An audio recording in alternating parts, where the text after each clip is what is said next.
presenting here today. So as I call your screen, if you could just, if you have a name on the screen, if you could just confirm that name is correct, and then tell me who you're representing here today, whether you're the applicant, owner, someone else connected to the project, a neighboring property owner, or anyone else in the community. So we'll start with Brittany Ballard. I'm Brittany Ballard. I live across the street from the property in question. I'm at 3523 St. Charles Place. Okay, great. Welcome. We have quite a few folks at RWA. So if you all could unmute in the conference room there, and anyone that's going to be providing testimony or participating in the hearing, if they could go through and give me their names, that'd be great. Thank you, David. I am, so we have the project team here at RWA. I am Doug Berkey. I am the project architect with RWA Architects on behalf of the owners. We also have with us. I'm Jessica Knight. I am LAD's Housing Corps Executive Director. Bo Hubbard, JS Held, LAD's owner's representative for the project. Okay, let's slow down for a second here. Just to be clear, all of you are going to provide some testimony at some point? Jessica is planning on providing a couple of statements. I will probably be doing the majority of the testimony on behalf of the applicants. Bo is on the witness list and may chime in as necessary. Yes. Nobody else in the room is going to be providing testimony. We are Okay, great. And the last gentleman, could you give me your name? Bo Hubbard. B-A-U? B-O. Hubbard. Okay, great. And you said you were from LAD as well, right? Correct. Well, I'm with JS Held. I'm LAD's owner's representative. Got it. Okay, great. Thanks, everyone. Welcome. We have Mary Wood Constable. Is Wood Constable, if you could unmute. Yes, I live at 3524 St. Charles Place, 2 houses up from the project. Okay, great. Welcome. Diane Orzali. Hi, we live, we're neighbors directly next door at 3522 St. Charles Place. Okay. And the gentleman next to you, his name? Yeah, Jim Orzali. We're together. We're married. Okay, got it. Welcome, guys. Beth Mannix.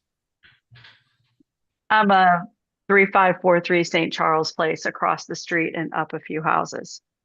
Okay. I represent just our household. Okay, great. Welcome. Thank That's you. someone under S. Wolf.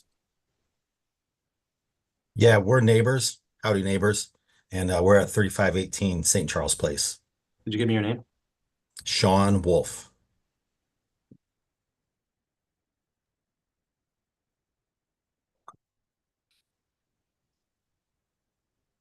Let's see. I see that we have Emily A. House, who is the zoning administrator in the planning department. Welcome, Emily.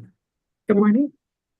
Ashton Tucker is a member of the law department who's just going to be observing today. And we just had one more person try to join us under the name Neighbor. If you're there and would like to participate, if you could unmute.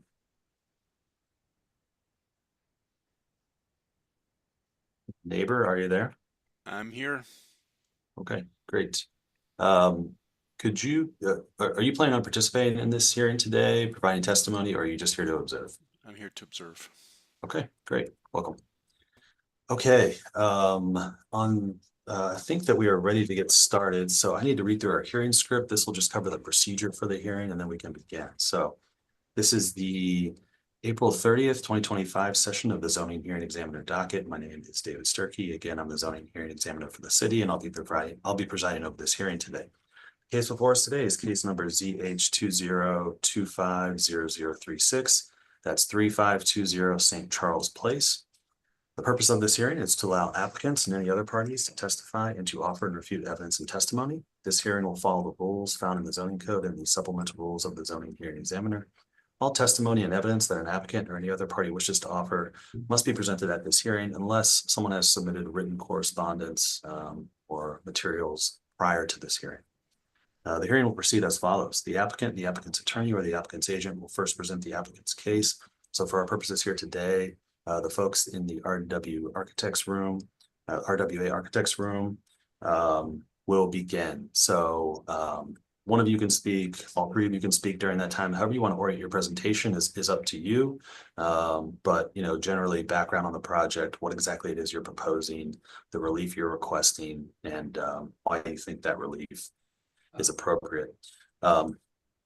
Got one more person trying to join here, and I may actually for this hearing go a little out of order and allow Emily Ahouse with the zoning department to do a little bit of table setting for us here so that she can explain exactly what the relief is that's requested and why exactly that relief is necessary for this particular hearing, just so that we're all on the same page before we get into the applicant's presentation. So I'll allow Emily to just set that up briefly before we go into the applicant's presentation. After the applicant is finished, I'll then move to the public. So each of the neighbors that would like to provide any testimony during the hearing will have an opportunity after the applicant has presented its case.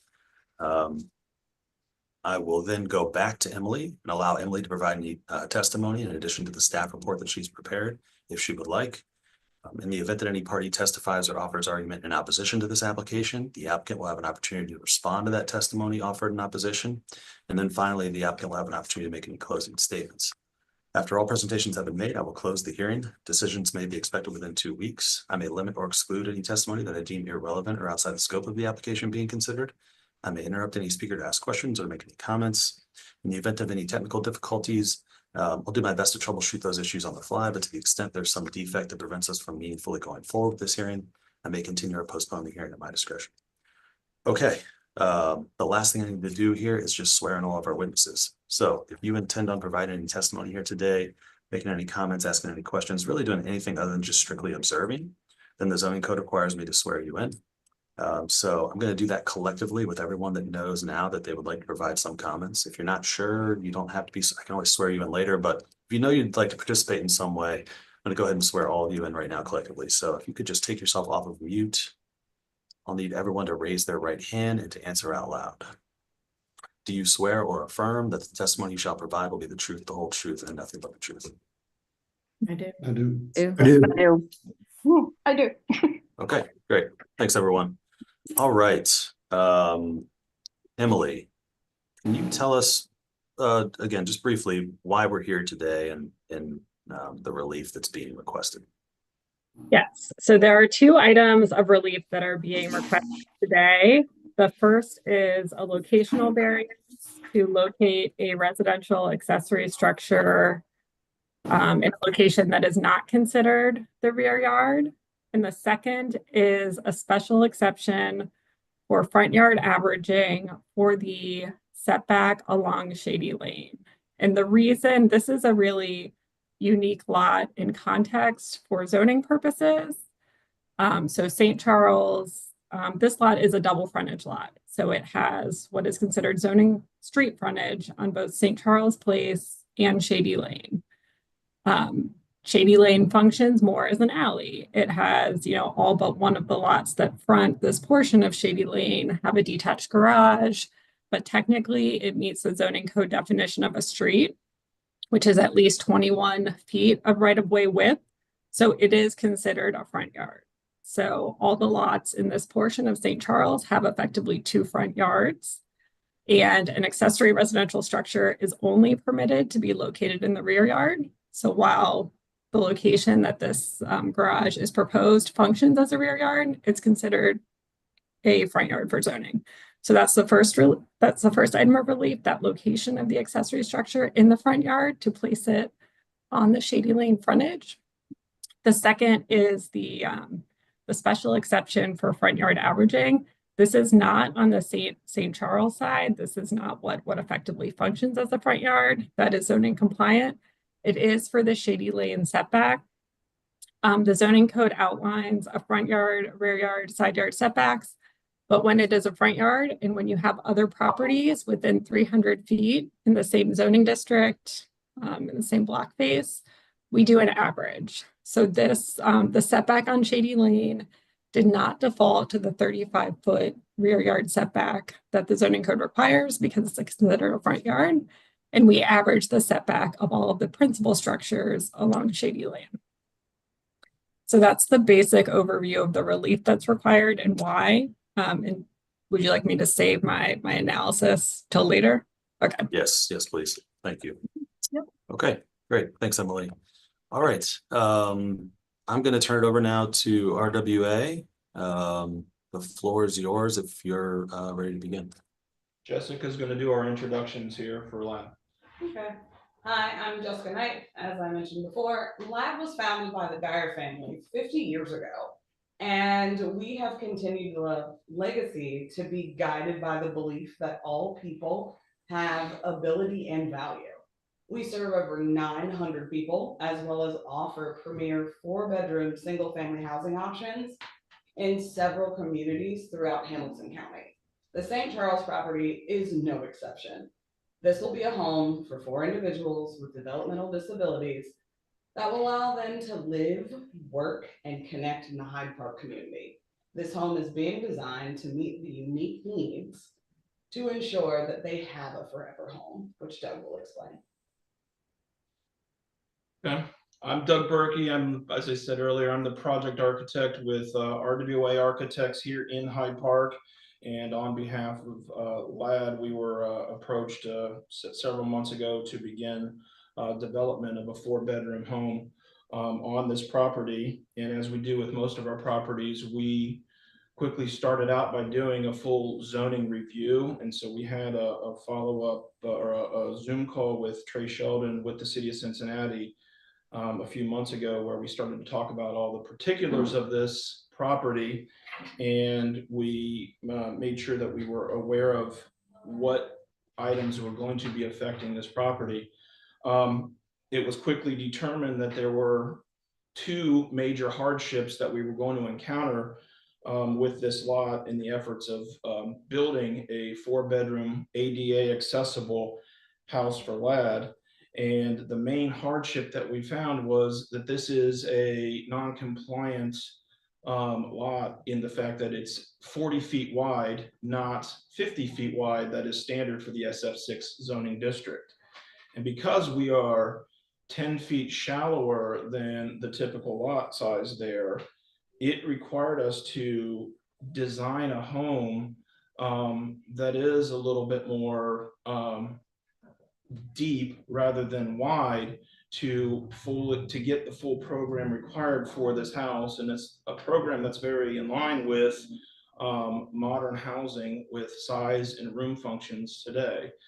This is truly a single family house that is going to be used essentially with 4 individuals who have some as needed help on a daily basis, whether it be for physical therapy or just other help with some certain tasks. But it is really designed as a single family home.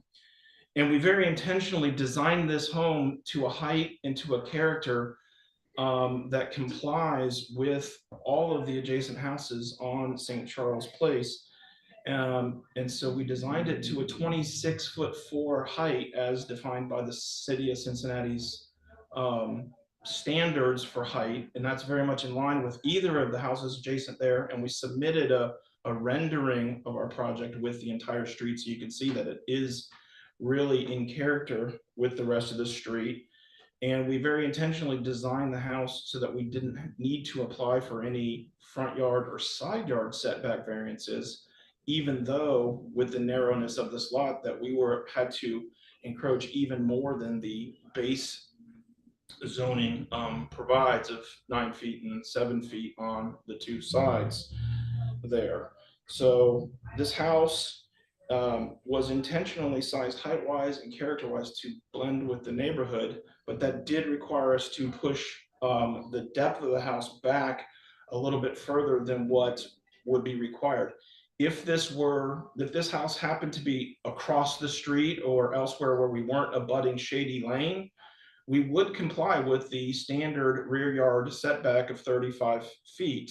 It just so happens, and as Emily had stated, is that because this is considered a double frontage lot, the averaging kicks in on the shady lane side, which requires a greater setback there, and that's what we need relief from.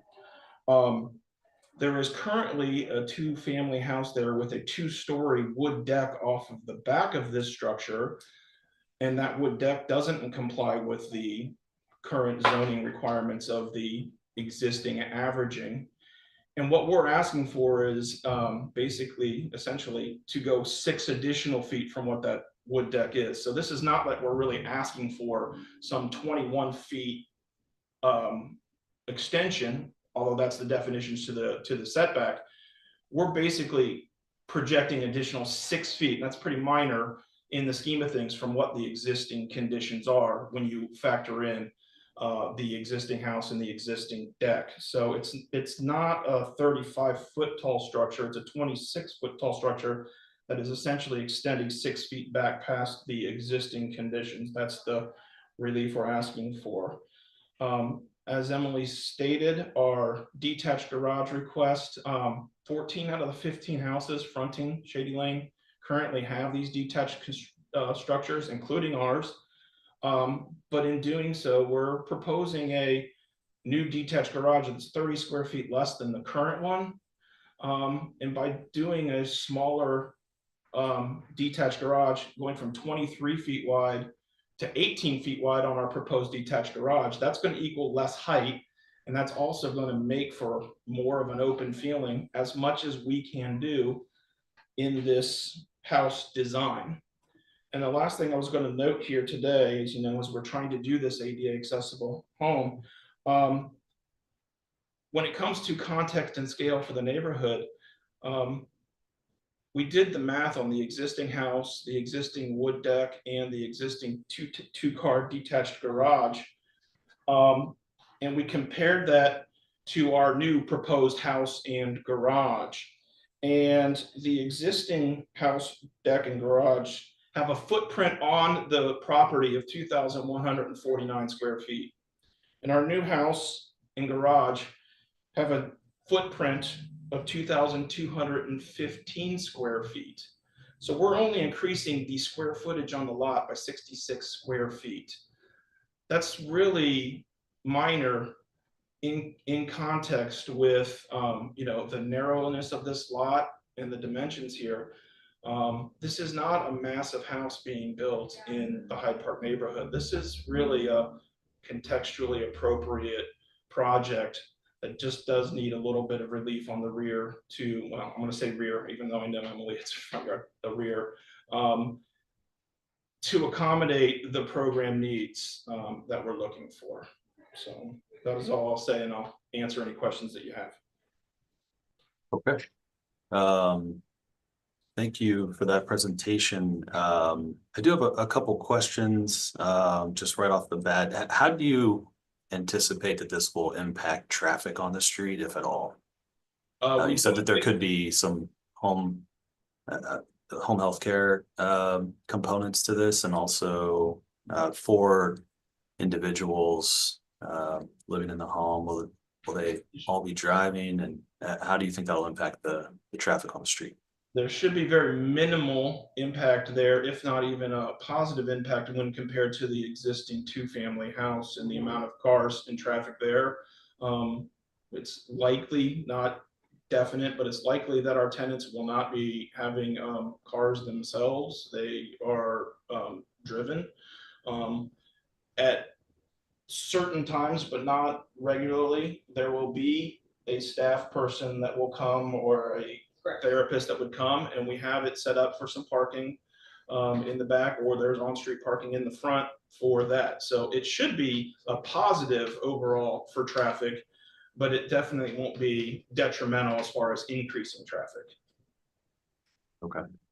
And did I hear correctly that you said that you could have built this taller and with smaller side setbacks?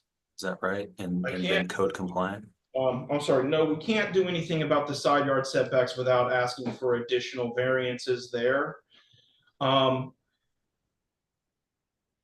Factually correct that this building, much like the existing house 5 doors up that was built in 2016, we could add a 3rd story to this house. which would potentially allow us to decrease the depth of this slightly, but our first floor footprint program doesn't allow us to bring it back to fully in compliance, but we could have less of an ask.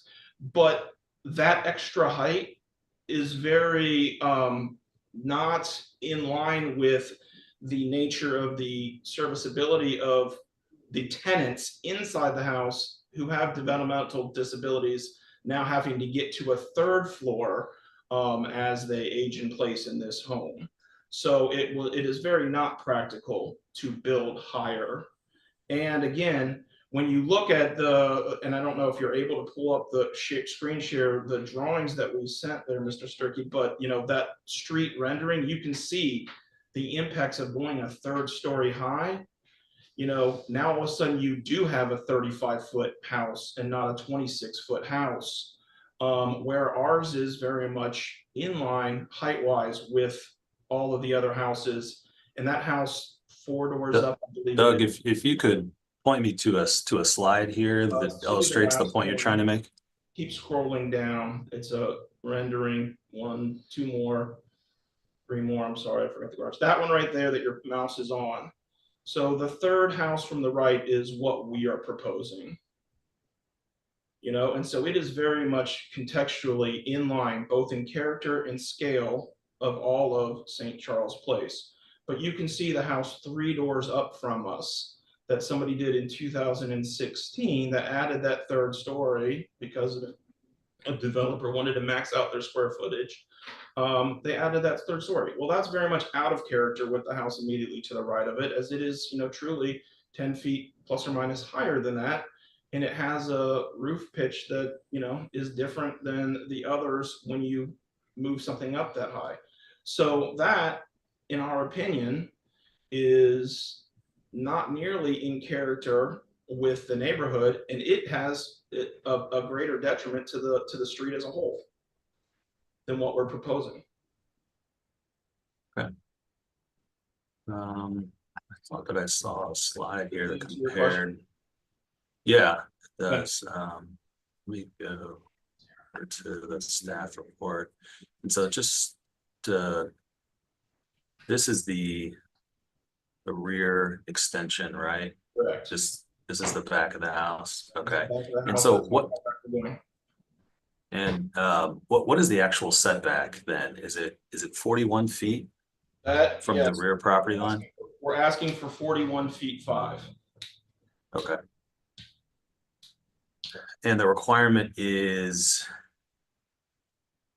the requirement on this sheet? Would the requirement be the dotted line? Able to zoom in on that just slightly, because I'm sorry I can't read it from this distance there, but it's listed on that 62 feet 3. Is that what that says right there? Yes. That's Okay. 62 feet 8. Okay. All right. I don't think I have any other questions right now. Unless you have anything else you'd like to say, I'd like to turn it over to the public and see if they have any comments or questions. I don't think we have anything else to say on our behalf, unless someone has a question for us. I'm gonna just sort of go in order here, Ms. Wood, unless you have something that's immediately pressing. I was gonna just go through all of the public. Okay.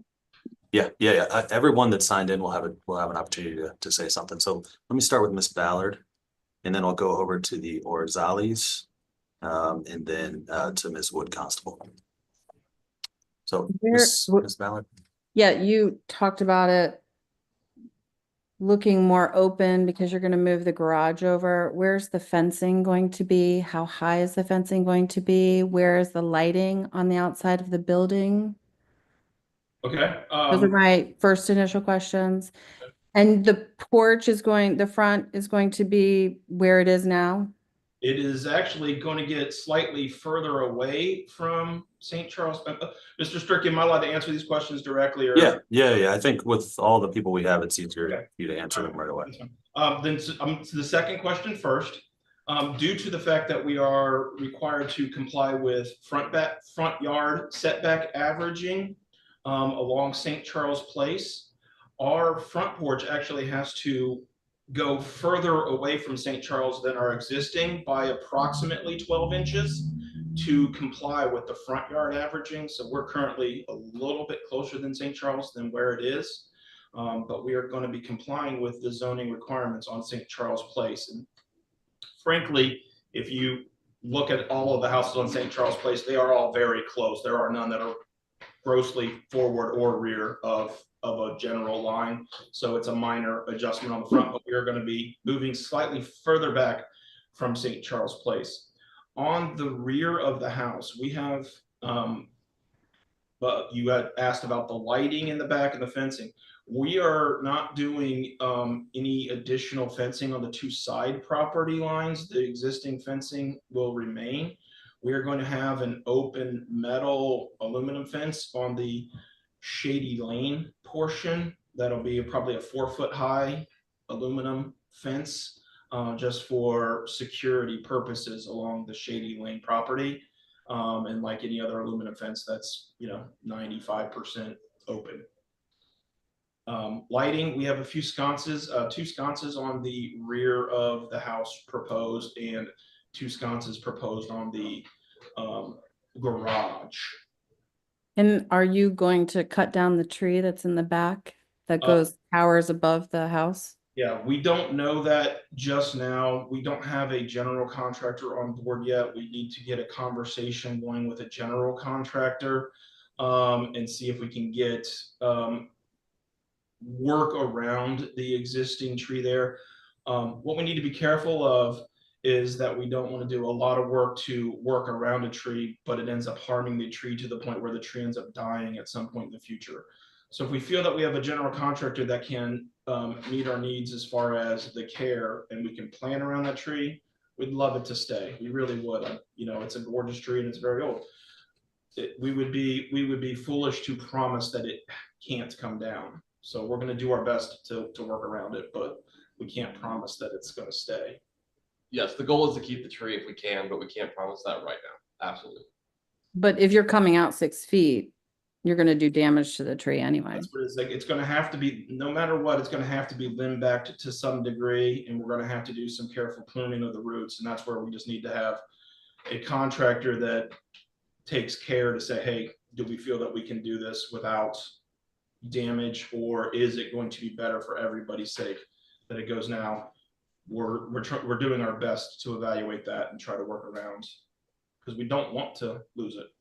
Yeah, I mean, Shady Lane is not going to be shady anymore. All right, I'll hold my other question. Okay. The Orzales, would you like to add anything to the conversation here? Just need you to unmute. Oh, you want to go first? Well, so we are immediately to the north side of the property, adjacent to the property. And we've been here for over 30 years. And, it would really, and we appreciate LAD, certainly. Building a structure that goes that deep would really change the feel of the neighborhood. I mean, it's pretty open from the top of the street down to the bottom of the street in the back. We spend a lot of time looking out the back, our back window, and sitting in our backyard, on the patio or on our deck, and it's a wide open area. You mentioned the tree that, according to your rendering, is right on the property line. I mean, we, along with 3 kids, we raised that tree. We've taken care of it. It's a beautiful silver maple tree, and we'd hate to see it go. And as RWA mentioned, it would be, given my understanding of where the property is going to be and the fact that you're going to extend the basement out, it would really have an impact on the tree. So yes, given the current proposal, I don't know that tree could survive. And so that would be a loss to us. Certainly, but just having an open backyard feel is, the reason why we moved here 30 years ago, and why people, I think, live in Hyde Park, is to have a lot of trees. And as was mentioned earlier, our lot is 40 feet wide. The standard for this area is 50 feet wide. I mean, things are tight as it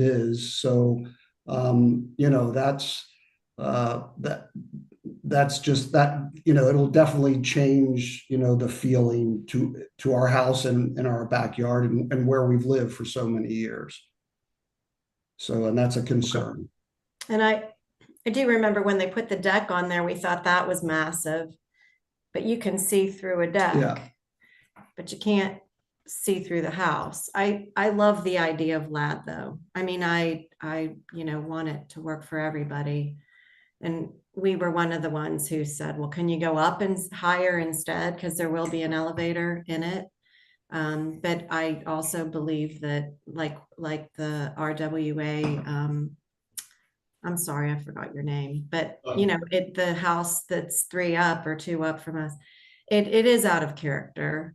I think, it also goes back further than, like, if you look at the back line that you were just showing, the dotted line, you just showed the house itself. But if you look at that opposed to all the other houses, like you did the frontage on St. Charles Place, it's substantially, it's like a whole nother house, basically. So it does extend past that yardage line.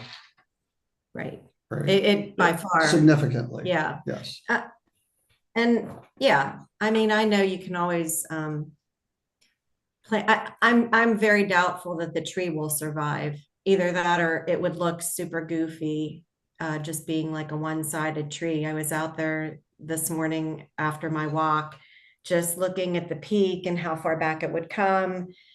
You'd basically have to take the whole side of that tree off. And yeah, it's gorgeous in the fall. Yeah. But so, and I think that by digging a full basement all the way into the middle of that yard too would most likely damage the roots of it. Yeah, and they've got a tree in their backyard now, the house that you're going to build on, that I thought maybe they could just dig that up and put that in my yard. Yeah. But anyway, yeah. So those are our concerns. It's just, we're kind of on top of each other anyway. As Jessica and I've spoken, she's been in there and we could kind of like look at each other when we're in the bathroom, and we're definitely on top of each other. So it would be a change for us. Okay, great. But I appreciate your comments and providing your perspective this morning. I'm going to move to Mary Wood Constable and then to Beth Mannix. And from there, Sean Wolf. So Ms. Wood Constable, floor is yours. Thank you. I'm Mary. I do live by 3526, the house that's extra tall. And I will say that felt like a massive encroachment on our backyard, like something huge was up over our shoulders when we went out there. Yet it does not extend into the yard nearly as far as what I think this one does. I believe this 3520 proposal goes back an additional 12 to 15 feet further than 3526. I don't think it's really similar. And I think it will take up most of the backyard. So when Jim talks about, we have, in terms of usage versus what might be a typical rear yard setback, in terms of usage, we have an open backyard space in all of our yards.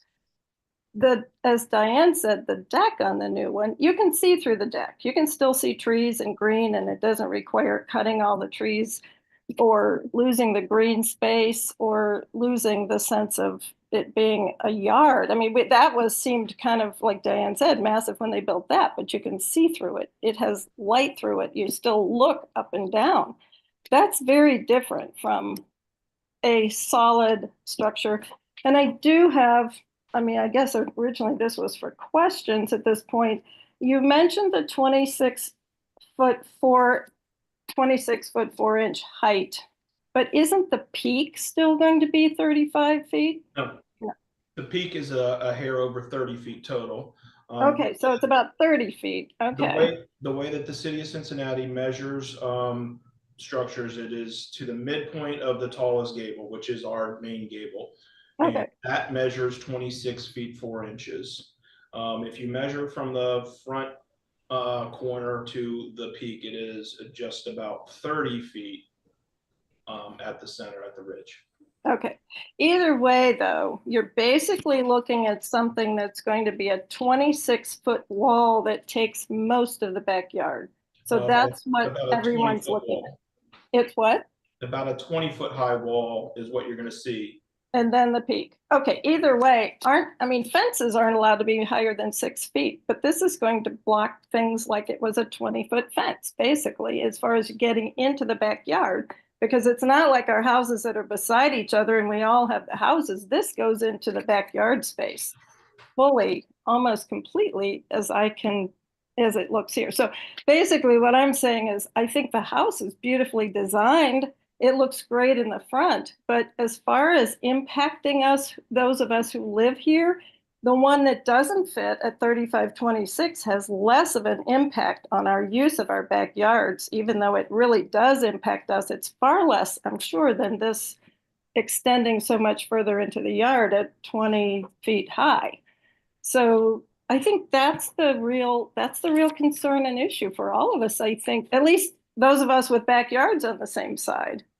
So that's the real, I think that affects our livability and perhaps somebody else wanting to purchase our lots more than what the streetscape looks like. As much as I appreciate that it fits into the street and it looks beautifully designed, I compliment you on that, but it will really impact us as we use our backyards hugely. I don't know if that's what the code may not care if we can't enjoy this much, but it will absolutely impact. And it's not in line with the typical usage of our backyards. It's very different if it's going to take up most of the yard. So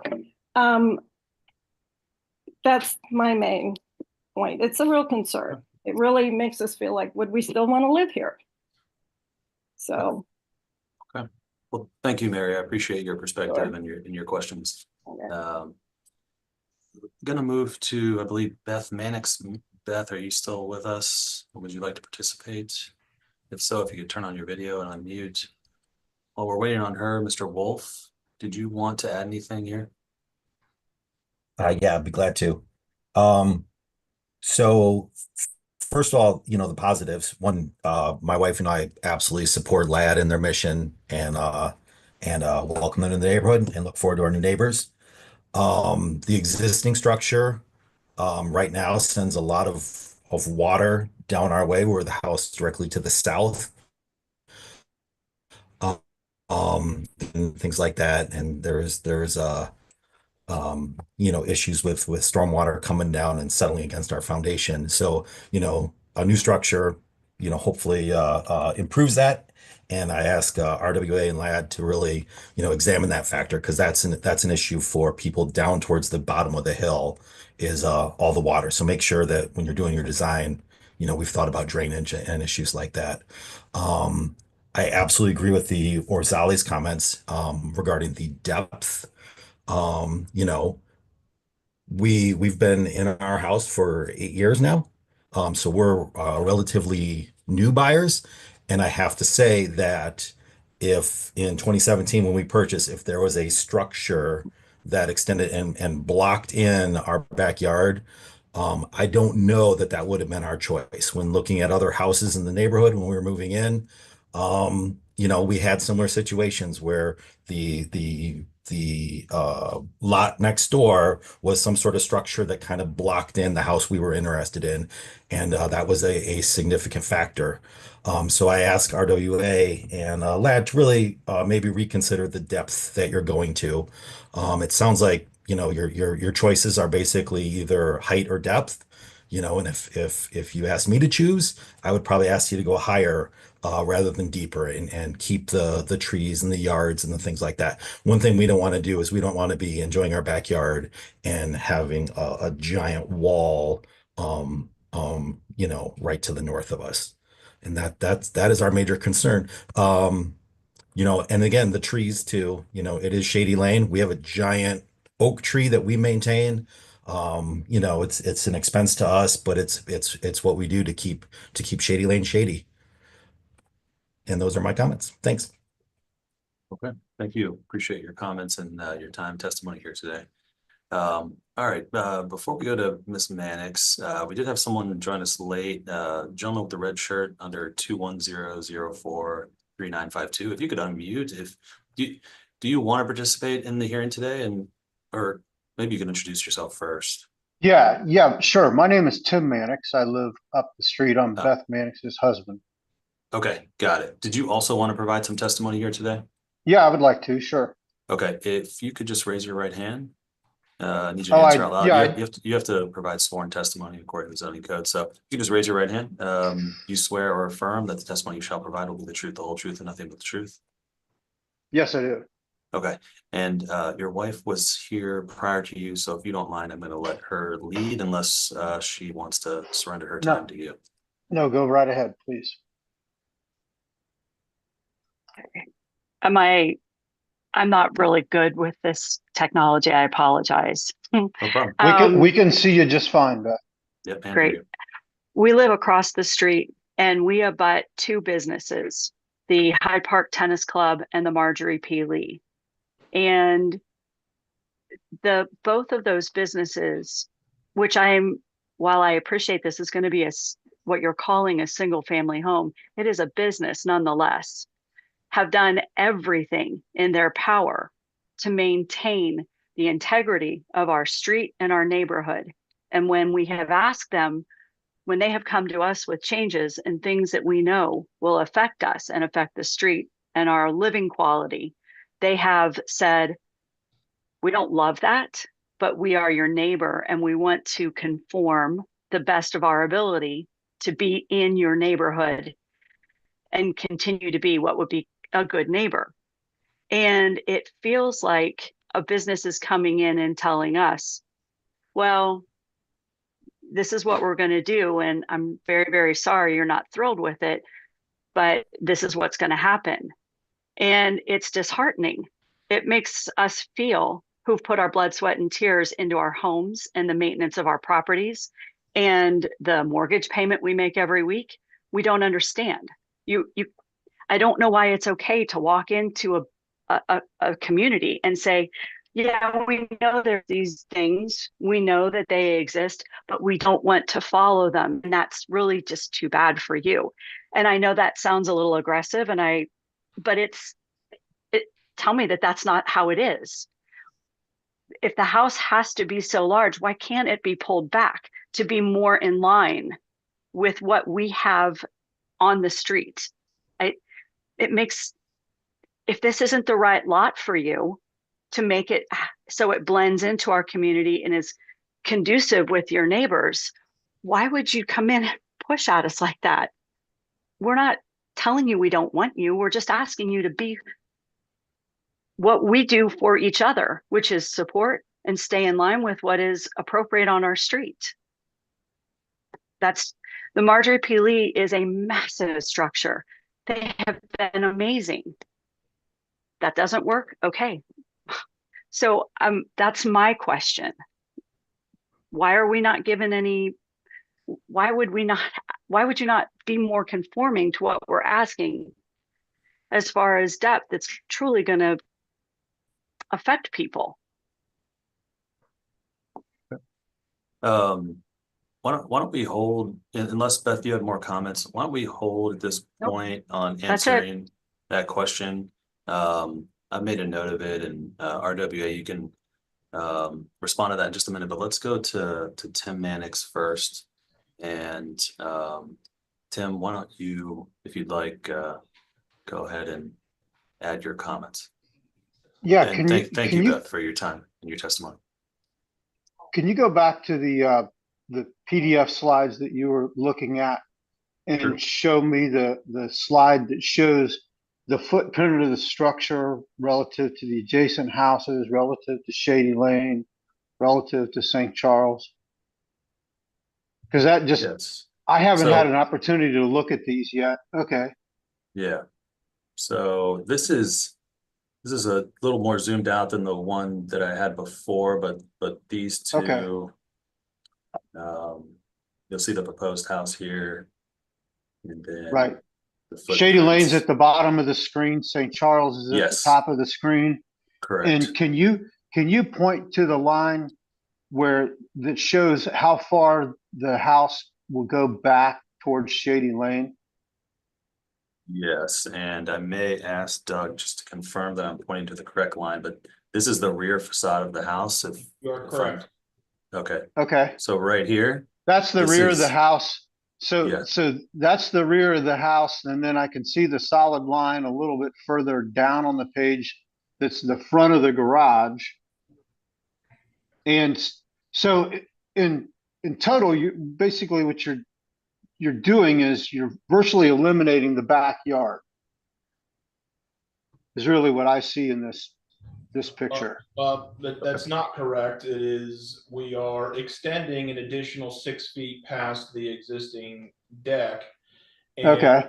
we've changed the orientation, even though that we are making our detached, or we're proposing, I shouldn't say that we're making, we are proposing our detached garage as narrower but slightly deeper. We currently have a 23 feet wide by 20 feet deep detached garage.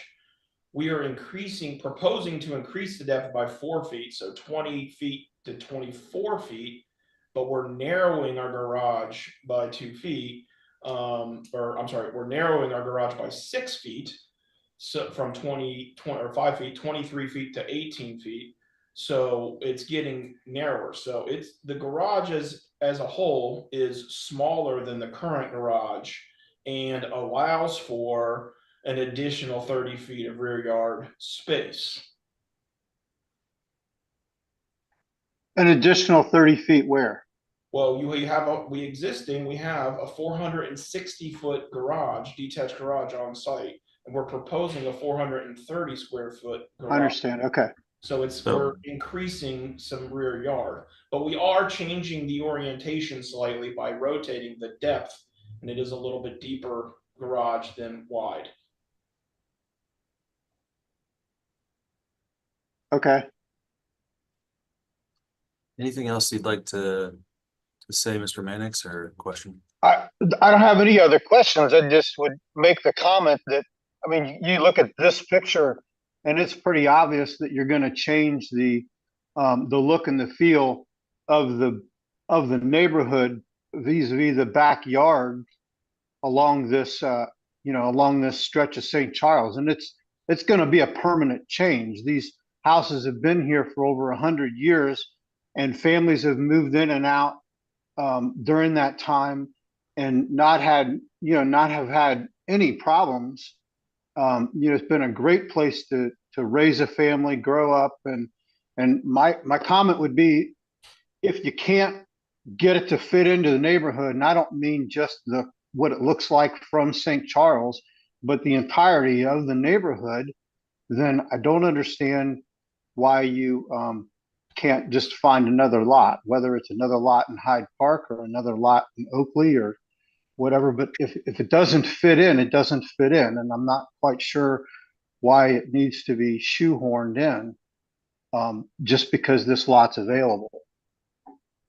That would be my comment. Okay. Thank you, Mr. Mannix. Appreciate your testimony here today and your perspective. Okay, before I go back to RWA, I'm going to turn it over to the planning department and Ms. A House, who have done a review and staff report on this application. Emily, anything you'd like to add? So Trey Sheldon's staff report does a really comprehensive analysis of the relief that's requested today. I can quickly go over our findings.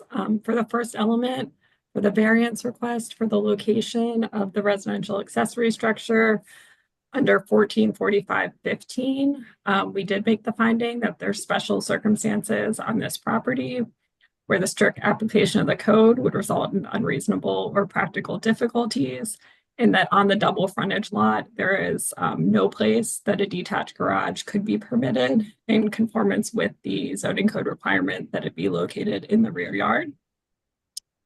This variance is also necessary for the preservation of a substantial property right of the property owner enjoyed by others in the vicinity. The application materials, as well as a review of aerial photographs, shows that there are 15 parcels that all front this portion of Shady Lane. And all but one of those have a detached garage in a similar configuration in what is technically considered a front yard. That one that doesn't have a garage also has a parking pad there, which is also not permitted to be located in the front yard. So locating the detached garage in this location is a substantial property right enjoyed by others and is necessitated because of the special circumstances of the lot. When we look at the special exception for the setback from Shady Lane, those standards of review are under 1445-19. When we look at compliance with the code and district purposes, as I mentioned before, Shady Lane functions as the rear yard. It functions more as an alley than a street, but it is considered a street for the purposes of the zoning review. If it was not a street, the proposed new construction meets that required 35-foot rear setback. It also meets all of the additional side setbacks for the 80-foot depth of the proposed structure. So if that was 20 feet in width on Shady Lane, the rear yard setback would be permitted as proposed. Front yard averaging is what's used here because it is a front yard. The purpose and intent of this is really the compatibility of the streetscape appearance and not to have one house that sticks out much closer to the front street than the rest of the houses in line. On Shady Lane, the predominant streetscape feature is that detached garage. So we do feel like this is consistent with the purpose and intent of the code as it functions as a rear yard and would be permitted under the rear yard setback requirements. The applicant has asserted that there will be no substantial impairment of property value, which is one of the standards of review, and that replacing the existing duplex with a new construction will add value to the surrounding properties, particularly based on the condition and maintenance level of the existing building. That's what they have noted in their application materials. And staff's finding is that the proposed Shady Lane setback, which requires a special exception, will not result in undue adverse impact as the depth of the building is permitted based on the other standards of review in the zoning code. And the relief is needed based on the lot depth and lot size and the unique condition of Shady Lane being a street. So I guess generally in conclusion, if Shady Lane was not considered a street, if it was 21 feet in right-of-way width, and was considered an alley as it functions, none of the relief requested today would be needed as the proposal would be compliant with the location in the rear yard and the rear yard setbacks. Okay. Thanks, Emily. Appreciate your office's work on the staff report and your testimony here today. Okay, going to go back to RWA. This is your opportunity to respond to any of the comments that you've heard, and also to make any closing statements. I mean, I will say sometimes during this portion of the hearing, I will just let the applicant know, because sometimes this is the first time you're hearing some of these concerns. And haven't had an opportunity to engage in this way necessarily. I don't know that that's true here, but sometimes it is. And I like to offer the opportunity for you, if you'd like, after hearing some of these concerns, to take another look at the design, to see if you can respond to them in any way, to maybe make this something that just responds to the concerns of the neighbors. And in order to effectuate that, I could, I'm sorry, I've got to mute somebody here. I could give you that time by continuing this for a few weeks or however long you would like, to give you that opportunity. Just want to throw that out there as an option. I don't know if that's something you've thought about, but I would be willing to continue this case for you to respond to some of them. Are we, David, are we muted or are we? You are not muted. I can hear you. I appreciate that. I know Bo was gonna make a few comments here, but, and I appreciate everybody's, participation. It is great work. We do want to be good neighbors here. I hope that nobody feels like we're trying to force something on you, because that certainly was never anybody's intent with any of the way this has been explained. We are asking for the variance, though. We have done some research. We have done our due diligence on what it would mean to try to go to a third story with our design. And, you know, as much as it can affect the bedrooms, it's not a good practical plan for the use of the building from the interior. And the frank, honest result is that our first floor program to get a kitchen and a living room and a small den and the bathroom space that we need and the stair space we need to a standard of a house in this program, there's no way to not ask for this variance to the rear.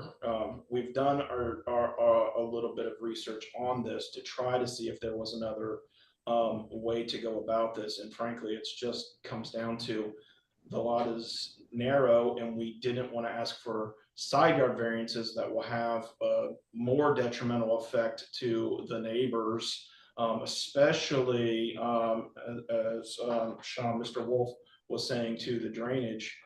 If we tried to do anything else, it would have a worse impact to the surrounding neighborhoods, in our opinion. And we do feel that this is the best plan moving forward. As far as the program, though, Bo was going to make a couple of. To just kind of echo what Doug was saying, really the second floor kind of drives this program. The amount of space that we need to provide to these individuals can really have a positive living condition. It's just bigger than what we're all used to. We need larger bathrooms that have turning radiuses for wheelchairs. We need larger corridors. Everything's just a little bit bigger to accommodate what they need now, and then also by aging in place, what they'll need in the future. So that is really what's driving the length, is the second floor, and it's not conducive to LAD's program to go higher. That's just not going to be, that's not going to be a good condition for the individuals living there. So that's really what's driving it. Can I ask a question? I'm sorry, Mr. Sturkey. Am I allowed to do that? If it asks a question about this particular thing? Well, I'll allow one question. We do have to wrap it up. I can't really open up public comment again. So if you have one quick question, please go ahead. I just wanted to understand what, if it was possible. I understand, I've done the research that they bought 3 houses in clusters. They have one on Linwood and one on Meriwether. Can it go down to 3 individuals living there rather than 4? That's my question. Thank you. RW, if you'd like to respond to that, and then if you can go ahead and move into the closing remarks as well. To answer your question, we have several other homes in the community, and just based off of, you know, what our program looks like, it is best fit for us to have 4 people. So it doesn't make sense for us. Like, it's not fair to the individuals to reduce the amount of people that are living in the home. Like, all of our homes that are existing are 4-bedroom homes, because that is what's best for staffing. That's what's best for the individuals, because they are for, you know, they'll have roommates and be able to help each other. And that's just the sweet spot that we have determined as an agency that is best for these homes for the community. I think everything's been said. So as far as our closing statement, there is, you know, we've done a lot of work to try to be in character with the neighborhood, but we do realize that this is an ask on the rear yard or the other front yard on the Shady Lane side. And so we respect your time. We appreciate your time, the comments. We have nothing further to say, just to say thank you.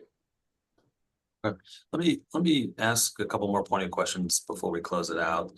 Just based on the standards, it doesn't sound like the garage is particularly controversial here today. You know, sure I review the record completely to make sure that that's accurate, but it sounds like really the extension into the backyard is what is causing the most concern amongst the neighbors. And so the standards that I have to look at for that portion of this is the special exception standards. One of them is that there is no substantial impairment of property value. The proposed development will not substantially diminish or impair the value of property within the neighborhood in which it is located. RWA, and then I'll just two-part this because the other standard is section C there. No undue adverse impact. The proposed development will not have an adverse effect on the character of the area. So those kind of go hand in hand. Can you respond directly to those standards and tell me why you believe that this development meets those particular standards? In other words, why it won't diminish property value or have an adverse impact on neighboring properties? Well, I don't feel that it's going to have an adverse impact on the overall property value because we have kept this intentionally in character within the depth and stylistically of the house as the whole of the development.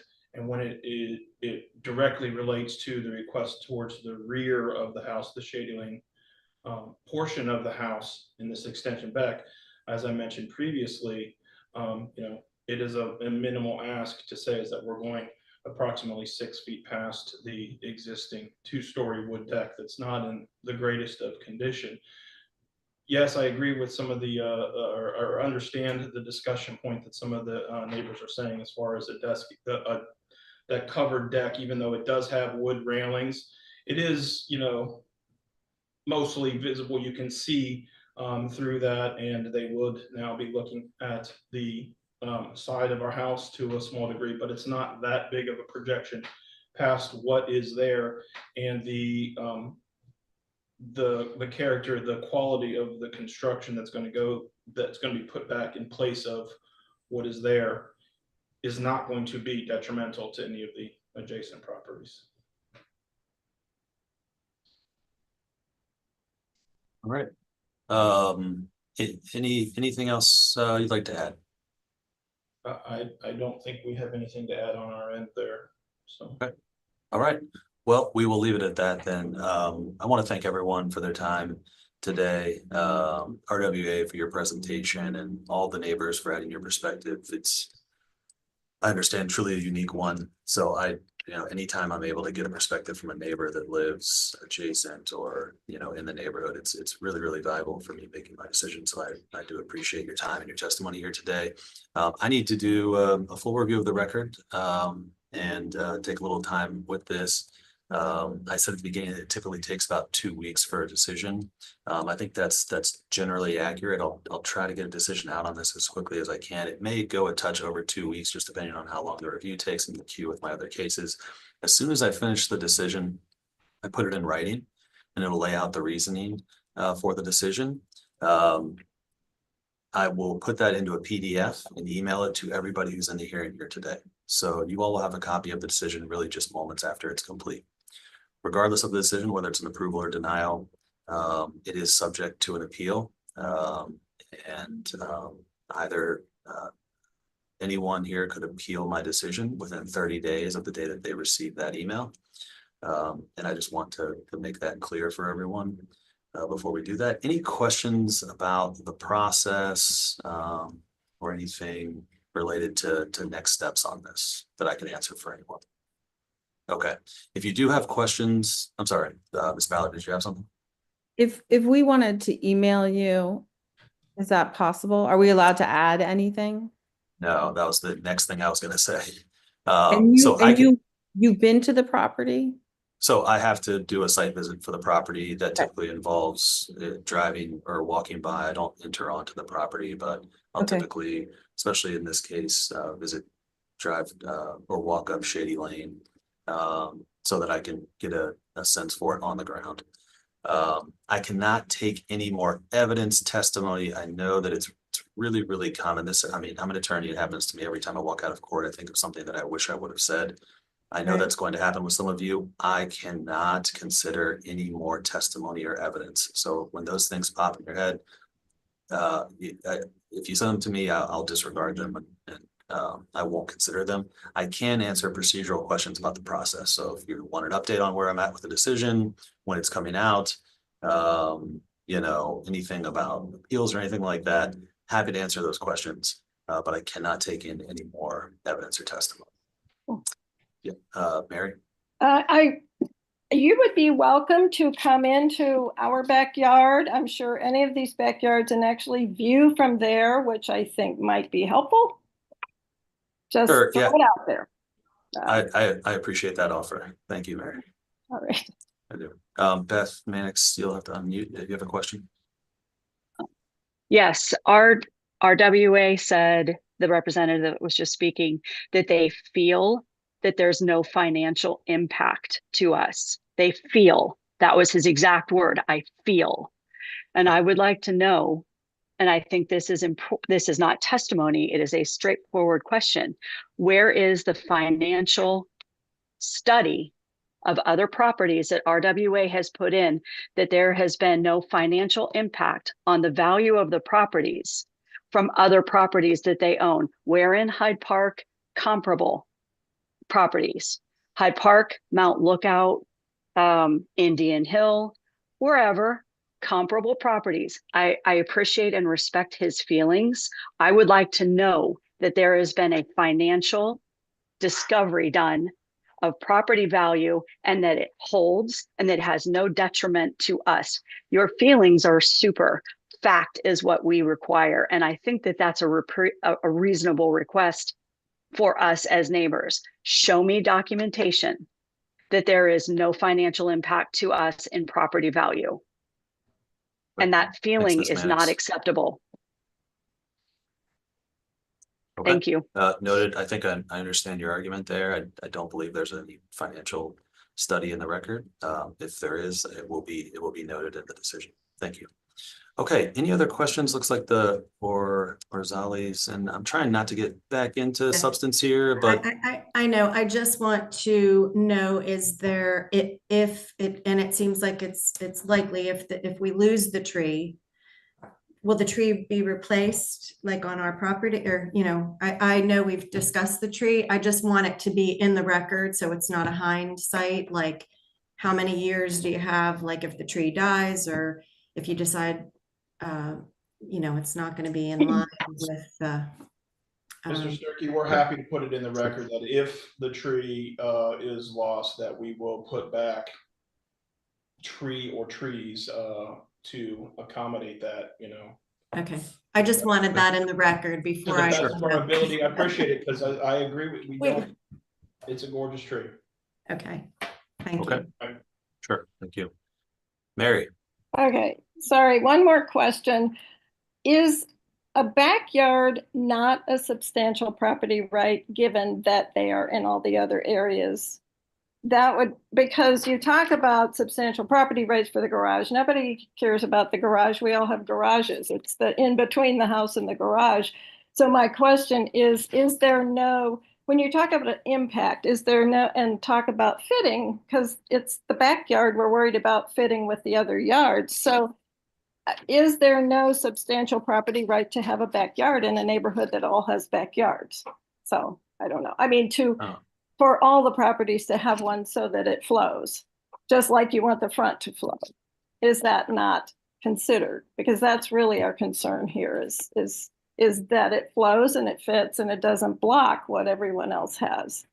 And so the standard that I need to look at for the extension into the rear yard of the principal structure is whether there's a substantial impairment of property value, whether the development substantially diminishes the value of property within the neighborhood, or whether it has an adverse effect on the character of the area.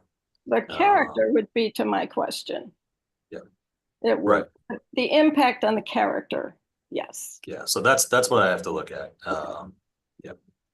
Thank you. Okay. Yeah, no problem.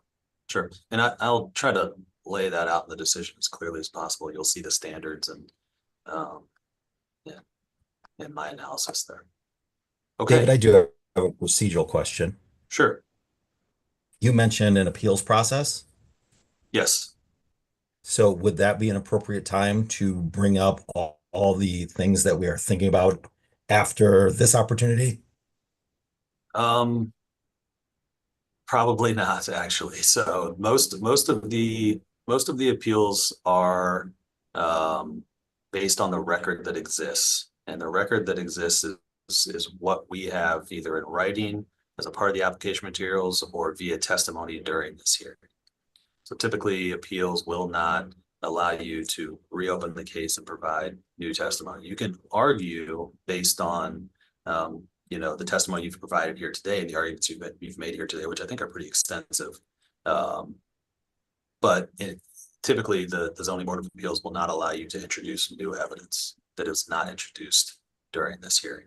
And it's kind of a legal technicality there, but you can always make a motion to introduce new evidence, but typically the ZBA, in my experience, will limit the arguments to the arguments that have been made and the evidence that has been submitted and made here during the hearing or prior to the hearing.